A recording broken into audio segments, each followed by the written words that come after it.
Hi అండి, నేను సునీత. పెసలు గ్లాస్తో 2 గ్లాస్ పెసలు తీసుకున్నాను. ఈ పెసలు తీసుకుని వీటిని దూరగా వేయించుకుని వాష్ చేసుకుని 2-3 సార్లు బాగా ఒక గంట నానబెట్టుకుని దీన్ని ఇలాగా నానబెట్టేసుకుని ఉడికించేసుకోవాలి. నేను ఆల్రెడీ నానబెట్టుకొని ఉడికించుకుంటున్నాను.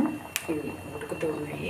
వాటిని ఇలా ఉడికించేసుకొని ఒక గడ్డ బెల్లం తీసుకొని, ఒక బెల్లం గడ్డ అండ్ 2 ఇలాచి తీసుకొని ఇవన్నీ మిక్సీకి వేసుకొని, ఈ పప్పు బాగా ఉడికిన తర్వాత, ఈ పెసలు బాగా ఉడికిన తర్వాత మిక్సీ జార్లోకి వేసుకొని వాటర్ అంతా ఫిల్ చేసుకొని మిక్సీ జార్లోకి వేసుకొని దీన్ని బెల్లం బాగా కొంచెం నల్లగొట్టుకొని అంతా మిక్సీ వేసుకొని పెట్టుకుంటే కదా చిమ్మిలి తయారవుతుంది మనకి మెత్తగా.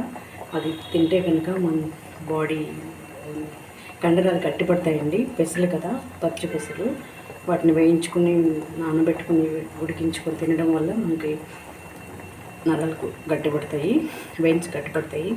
తింటే చాలా హెల్తీ. నేనైతే ఇప్పుడు మీకు చూపించబోతున్నాను. వేయించేసుకున్నాను అండ్ వాష్ చేసుకొని ఉడికిస్తున్నాను. ఉడికిన తర్వాత అది మిక్సీకి వేసుకొని దాన్ని అయితే గ్రైండ్ చేసుకున్నాము. చూద్దాం రండి. ఈ పప్పు ఉడికించేస్తున్నానండి. పెసలు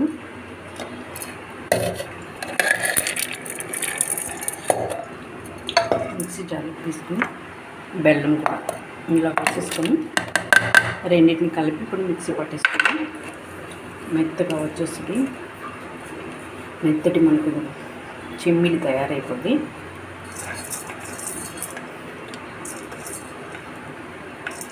మిక్సీ పట్టేసుకున్నాం. ఇప్పుడు మనకి ఇది రెడీ అయిపోయిందండి. ఈ చిమ్మిలి ఇలా తినేసేయచ్చు. ఇలా బాల్స్ అయినా చేసుకోవచ్చు, ఇలా డైరెక్ట్గా బౌల్లోకి వేసుకొని ఇలా అయినా తినేసేయచ్చు. చాలా అంటే చాలా బాగుంటుందండి, హెల్తీ కూడా. ట్రై చేసి చూడండి. వీడియో నచ్చితే లైక్ చేయండి, షేర్ చేయండి, సబ్స్క్రైబ్ చేయడం మర్చిపోవద్దు. Okay, bye.